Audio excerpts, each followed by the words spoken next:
Olá, em continuidade à nossa disciplina de Química Inorgânica, nós vamos hoje falar dos compostos de metais alcalinos e suas aplicações.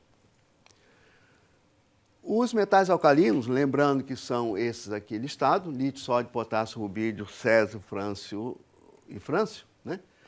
Nós temos que, como já comentamos na aula passada, esses elementos são bastante reativos e nós não os encontramos livres na natureza.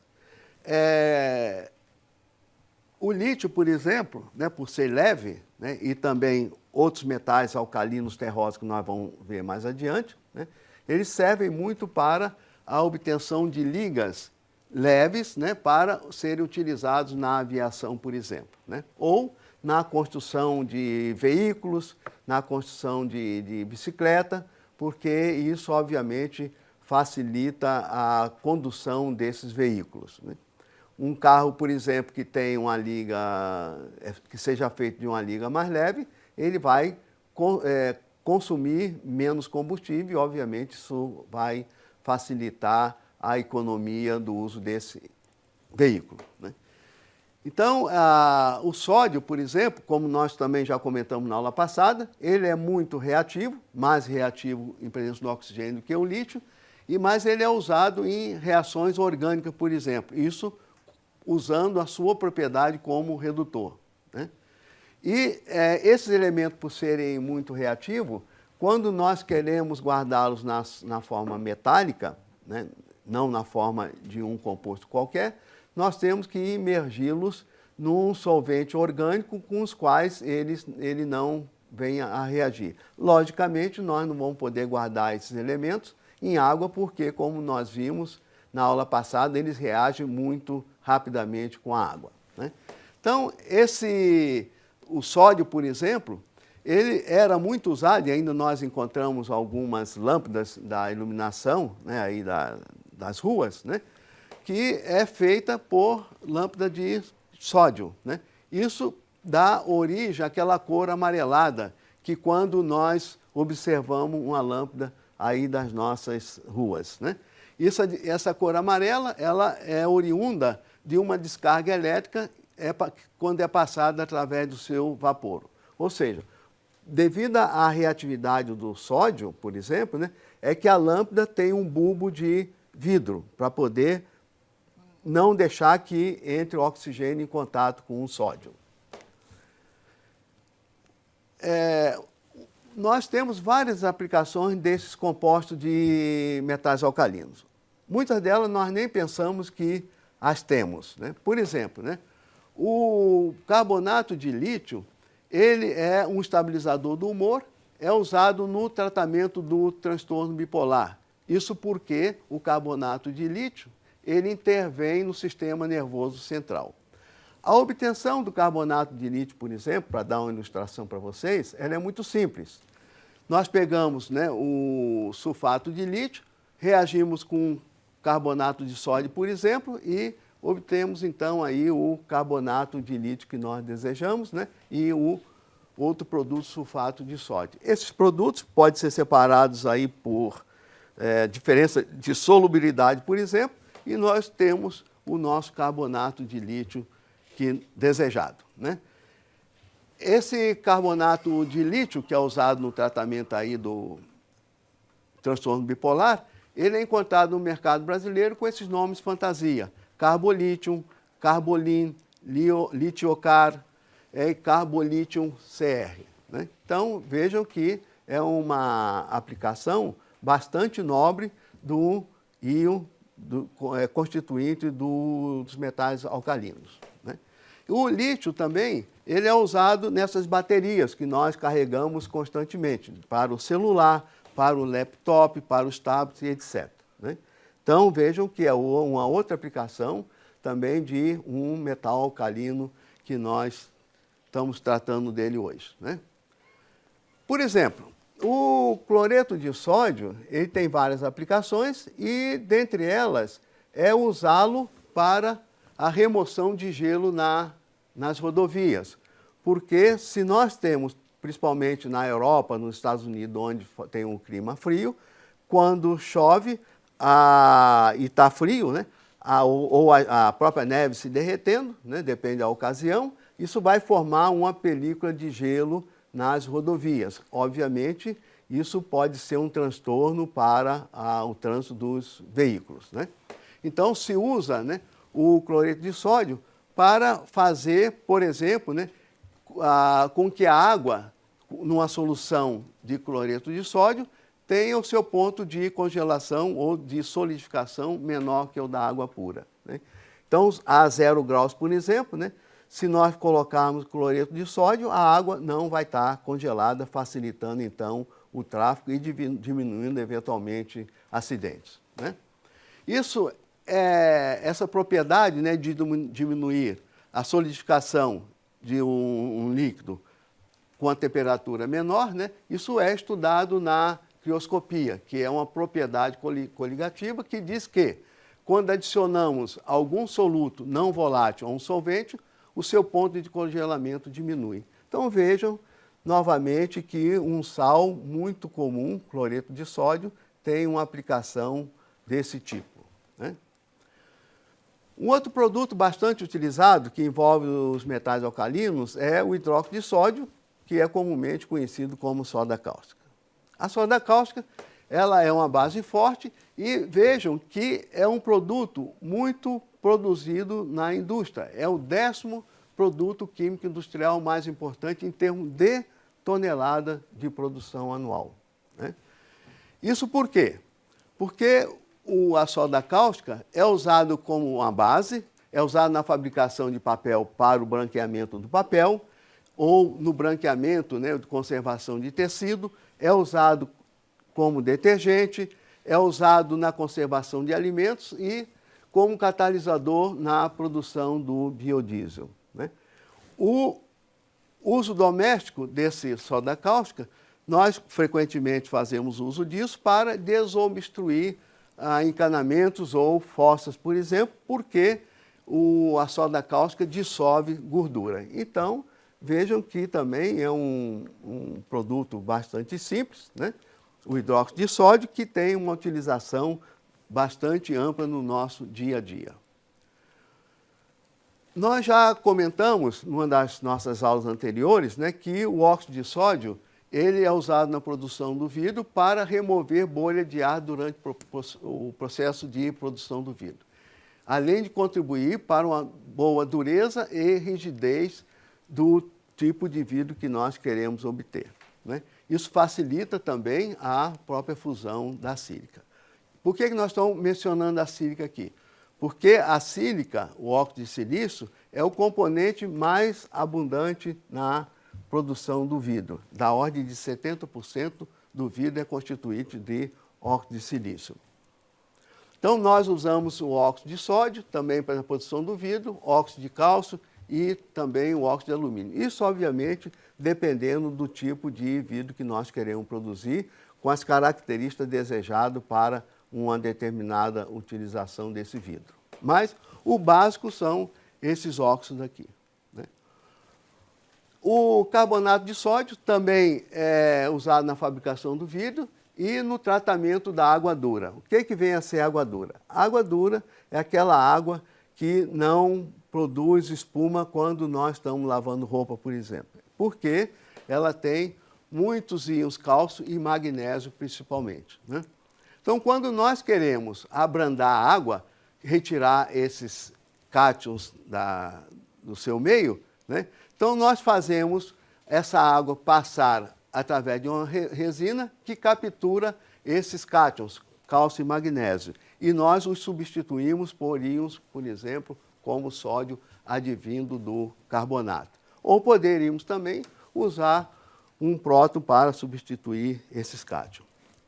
Então, a remoção da água, né, dessa água dura, pode também ser efetuada pela adição nela, né, de substâncias amolecedoras como o hidróxido de sódio, o carbonato de sódio que nós falamos aqui e o fosfato de sódio, ou seja, um metal alcalino, né, principalmente de sódio, que é mais abundante e mais barato a sua obtenção.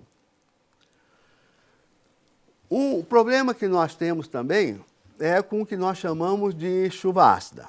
Essa chuva ácida ela advém, né, da presença de ácidos como o ácido sulfúrico, né, que pode vir da produção industrial ou do SO2, né?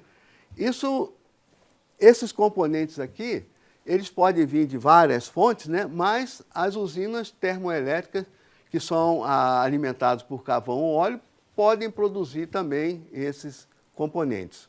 E isso faz com que a chuva fique ácida, porque nós já temos o próprio ácido sulfúrico, e isso é um problema, por exemplo, para a conservação dos monumentos. Nós temos problema, por exemplo, para a conservação do Cristo Redentor, das estátuas, né, do Aleijadinho e dos próprios carros, né? Então, a chuva ácida, né, é um problema que deve ser evitado. Isso pode ser evitado usando, por exemplo, o carbonato de sódio. Isso porque, quando nós temos a produção disso aqui, nós fazemos esses componentes serem passados, se possível, na indústria, né, numa coluna onde nós temos aqui, nessa coluna, o carbonato de sódio. Então, isso, através de uma reação química, vai consumir o ácido sulfúrico, produzindo o sulfato de sódio, a água e o CO2, né? E quando é o SO2 que é produzido, nós podemos reagi-lo com o carbonato de sódio, produzindo o hidrogênio sulfito de sódio, né? Esse bisulfito de sódio, né, ele também é usado na produção do vinho. Isso por quê? Porque ele previne a oxidação e preserva o sabor do vinho. Na fabricação do vinho, o bisulfito de sódio produz o SO2. Aquilo que era indesejado para o meio ambiente, ele vai ser interessante de ser usado na produção do vinho, né? Quando o SO2 é adicionado à água, os produtos condenam água, né? O SO2 mata, né, bactérias e outros micro-organismos indesejáveis quando estão produzindo o vinho, né? Então, cada componente em si, ele pode ser numa circunstância desejável e deve ser evitado em outros momentos, né? Então, na produção do vinho, esse bisulfito de sódio pode ser utilizado, né? E a característica desse bisulfito de sódio, né, é que ele é um redutor, né? Se a gente pegar essa reação aqui, por exemplo, onde nós reagimos um bisulfito de sódio, né, com bromo, isso vai produzir o ácido bromídico, porque o bromo aqui é bromo 0, ele vai passar a bromo -1, né? Como que ele é reduzido? Através da oxidação do enxofre. O enxofre aqui tem estado de oxidação 4, aqui ele tem estado de oxidação 6. Então, esta propriedade do bisulfito é usada para o branqueamento do papel. Vejam vocês que na produção do papel, na celulose, né, nós temos a lignina, que é uma macromolécula encontrada nas plantas, né, que é essa molécula aqui. Então, os papéis ficam amarelados devido à degradação da lignina pelo ar, né? Então, nós temos que usar agentes redutores, né, como o bisulfito, para reduzir os cromóforos da lignina, sem degradar a polpa, modificando apenas o seu aspecto visual, né? Então, o bisulfito, novamente, é uma aplicação bastante interessante de um composto que tem o sódio.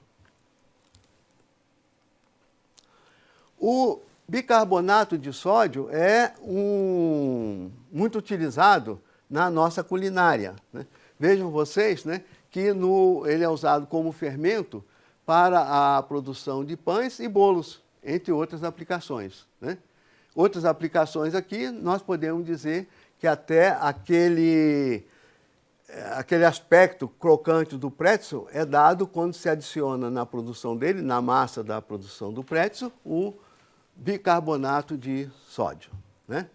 E por que ele é usado como fermento, né? Porque quando nós colocamos a nossa massa de pão ou de bolo no forno, a alta temperatura, o bicarbonato de sódio vai ser decomposto, produzindo o CO2 que dá aquele aspecto fofo no bolo, né? Ele não adiciona, propriamente dito, sabor, né, mas adiciona uma textura. Então, por isso que ele é usado como fermento. bicarbonato de sódio, ele também é usado como componente nos talcos. Isso por quê? Porque ele tem um caráter básico, né? Lembrando que quando o bicarbonato de sódio, né, ele está em contato, né, com o meio ácido, ele vai reagir, né, com esse ácido. Então, no caso do talco, né, ele vai reagir com os ácidos liberados na respiração e neutraliza esse mal-estar causado pelo ácido, né? Então, ele tem uma outra função, né? Ele também é usado nos cremes dentais. Por quê? Porque a gente sabe que o nosso ambiente bucal ele tem uma certa acidez. E isso ajuda a proliferar a cárie. Então, ao escovar o dente, né, com a pasta de dente, né, nós temos aí a presença do bicarbonato, que ele vai diminuir a acidez da nossa boca, diminuindo, então, a proliferação de cárie. Ele tem também, né, a função de ser um abrasivo, facilitando a limpeza dos dentes propriamente dito, né? O óxido de potássio é utilizado na fabricação de sabões líquidos, né? Porque isso dá uma certa maciez ao sabão. O hidróxido de sódio é usado, por sua vez, na produção de sabão sólido. O cloreto de potássio e o sulfato de potássio são usados como fertilizantes, né? Já o nitrato de potássio e o perclorato, por terem muita energia nos seus cristais, eles são usados como fogos de artifício. O brometo de potássio é usado no tratamento da epilepsia de cães, né? O rubídio e o césio, eles são também utilizados na produção de vidro, na forma de carbonatos, mas vidros especiais, né? O hidróxido de césio é usado em baterias alcalinas, destinado ao funcionamento em clima frio. Por quê? Porque mesmo em clima frio, né, o hidróxido de césio pode apresentar certa condutividade que é necessário para o uso o funcionamento das baterias. Aqui nós gostaríamos de fazer uma ressalva, né, de que o isótopo do césio, o césio 137, é um isótopo radioativo desse elemento químico e ele é usado em equipamento de radiografia, né? Aqui eu queria alertar para o que ocorreu, né, em Goiânia em 1987, que ocasionou, né, a morte, fala a imprensa, em torno de 20 pessoas morreram em contato com esse césio 137. Por quê? Porque o césio é usado em equipamento de radiografia.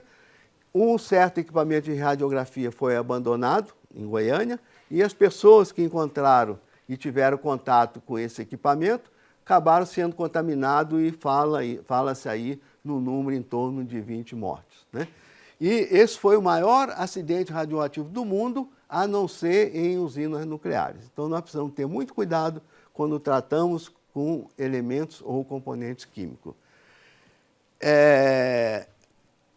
Vocês podem encontrar, né, esse material de apoio que é relacionado ao césio 137, que é um drama recontado e que está disponível para vocês como material de apoio. Então, espero ter dado para vocês uma visão bastante restrita, mas mostrando a aplicação dos elementos do grupo do metal alcalino.